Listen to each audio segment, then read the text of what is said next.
Salut à tous les Skycrew, je reviens vers vous pour donner la suite de la dernière vidéo où on part sur des decks un peu bricolage pour cet event, pour ceux qui n'ont ne serait-ce qu'une seule fois 13.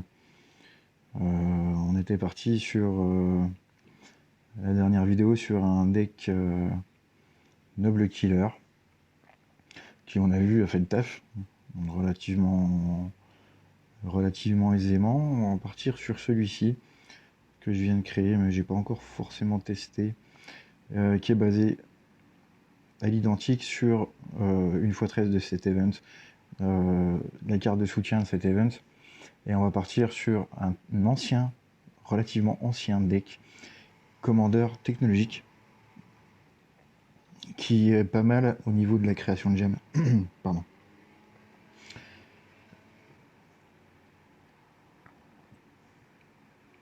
Donc l'idée sur ce deck, ça va être on va dire de faciliter la création de Power Gem, tout en essayant de profiter du 2000% d'attaque de la carte leader. Donc pour ce faire, pas besoin d'attendre comme sur le précédent deck, qui est une attaque ennemie à partir du moment où toutes vos cartes sont activables, sont activées. Pas de souci, on peut le faire. Donc dans l'optique, je prends la carte numéro 5, qui est l'ancienne x15 de l'event technologique, avec laquelle on va créer nombreuses gemmes. Voilà, sous certaines conditions, mais qui vont être très facilement réunies ici.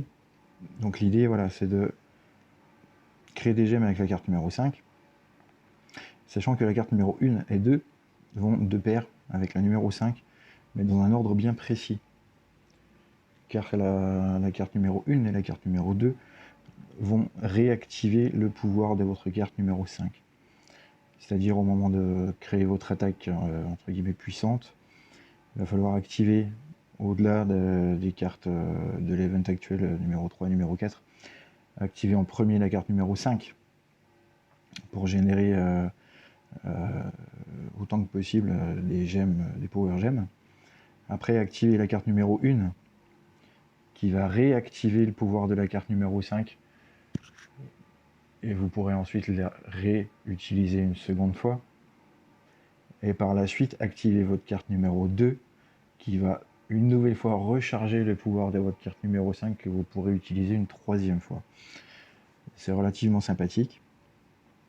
À voir ce que ça donne sur le terrain, on va dire. On va voir ce qu'on a sous la main en tant que boss potable. J'ai des rubis perso qui pourraient peut-être faire le job. On va tester un rubis pour voir.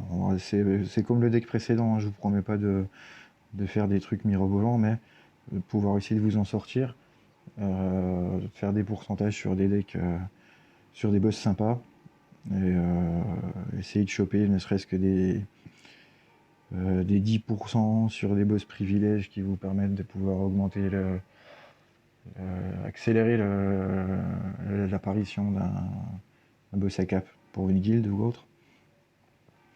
Donc on va tester ça sur un boss rubis. On va prendre le premier, il a une belle tête. Et on va pas chercher à comprendre, on va partir donc sur le deck bricolage numéro 2. Et on va tester avec 3 clés directement, on va pas chercher à comprendre. Parce que je suis pas convaincu que le niveau de la défense ce soit un truc exceptionnel. Donc on va tout baser sur l'attaque.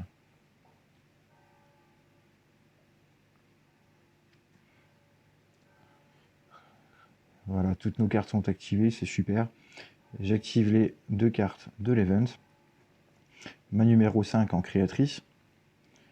J'active ma numéro 1 qui recharge la 5. On la réutilise. Et ma carte numéro 2 qui réactive une nouvelle fois la 5 qu'on réutilise. Et là, on va voir ce que ça donne en prenant, comme d'habitude, les gemmes créatrices les plus fortes.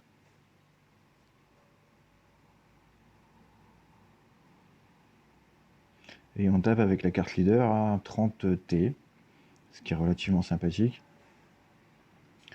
Après, on peut faire ça plus rapidement et avoir un meilleur rendement, mais c'est là si j'ai pris un peu le temps histoire de montrer le truc, mais ça peut faire le job. On tape à 30T avec la carte leader.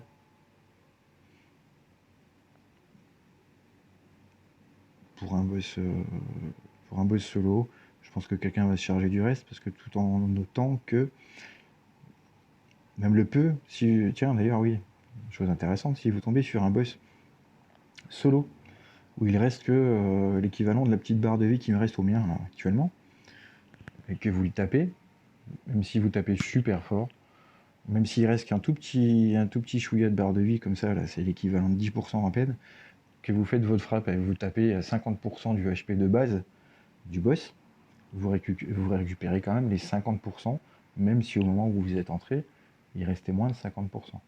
C'est juste au niveau des MVP que vous serez lésé, mais les pourcentages de dégâts sont faits à partir des HP de base des boss. Je vais peut-être faire une vidéo prochaine là-dessus, plus explicative en détail, mais voilà, enfin, ça peut être un petit deck sympathique pour ceux qui n'ont vraiment pas grand-chose à se mettre sous la dent. Donc voilà, je vais vous retrouver dans une prochaine vidéo, mes Skycrew, et pour les autres, eh ben la même. N'hésitez pas à mettre un petit abonnement, un petit pouce. Ce sera avec plaisir. Allez, ciao!